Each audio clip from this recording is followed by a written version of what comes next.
കുട്ടിയുടെ childhood memories ആ കുട്ടിയുടെ ഫ്യൂച്ചറിനെയും അതുപോലെ പേഴ്സണാലിറ്റി ഡെവലപ്മെന്റിനെയും ഒക്കെ വളരെയധികം സ്വാധീനിക്കുന്നുണ്ട്.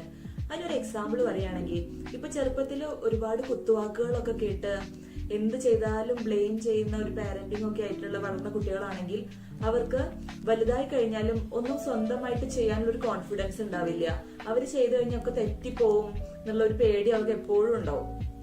പിന്നെ അതുപോലെ തന്നെ വേറൊരു കാര്യം പറയുകയാണെങ്കിൽ ഇപ്പൊ നമ്മള് കുട്ടികളെ ഫുൾ ടൈം ഇരുന്ന് പഠിച്ചാൽ മാത്രം മതി, വേറെ ഒന്നും ചെയ്യണ്ടെന്ന് പറഞ്ഞിട്ട് വേറെ ഒരു ആക്ടിവിറ്റീസും ചെയ്യിപ്പിക്കാതെ ഫുൾ ടൈം ഇരുന്ന് പഠിച്ചു വളർന്ന കുട്ടികൾക്ക് ചിലപ്പോൾ നല്ല മാർക്കൊക്കെ കിട്ടും, നല്ല ജോലിയൊക്കെ കിട്ടുകയൊക്കെ ചെയ്യും. പക്ഷെ മറ്റുള്ള ആൾക്കാരോട് എങ്ങനെ സംസാരിക്കണം എന്നുള്ളതൊന്നും അവർക്ക് ഒരു ഐഡിയ ഉണ്ടാവില്ല. മറ്റുള്ള ഒരു സിറ്റുവേഷനിൽ എങ്ങനെ ബിഹേവ് ചെയ്യേണ്ടതെന്നൊന്നും അറിയുന്നുണ്ടാവില്ല.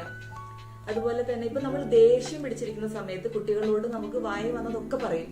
പക്ഷെ ദേഷ്യം കഴിഞ്ഞാൽ നമ്മൾ എന്താ പറഞ്ഞെന്നൊക്കെ നമ്മൾ മറന്നുപോകും. പക്ഷെ അത് കേട്ട കുട്ടിയുടെ മനസ്സിൽ അത് വളരെ ആഴത്തിലായിരിക്കും പതിഞ്ഞിട്ടുണ്ടാവുക. അത് മൈൻഡ് പോലെ എളുപ്പമല്ല. ഇതിന്റെയൊക്കെ ഭാഗമായിട്ടാണ് ഇപ്പൊ ആൾക്കാരിൽ കണ്ടുവരുന്ന ആൻസൈറ്റി ഇഷ്യൂസും ട്രസ്റ്റ് ഇഷ്യൂസും ലോ സെൽഫ് എസ്റ്റീം ഇഷ്യൂസും ഒക്കെ. അപ്പൊ ഇതിനു വേണ്ടി നമുക്ക് എന്താ ചെയ്യാൻ പറ്റാന്ന് വെച്ചാൽ നമ്മളെ കൂടെയുള്ള കുട്ടികളെ മാക്സിമം കെയർ ചെയ്ത് വളർത്തുക എന്നുള്ളതാണ്.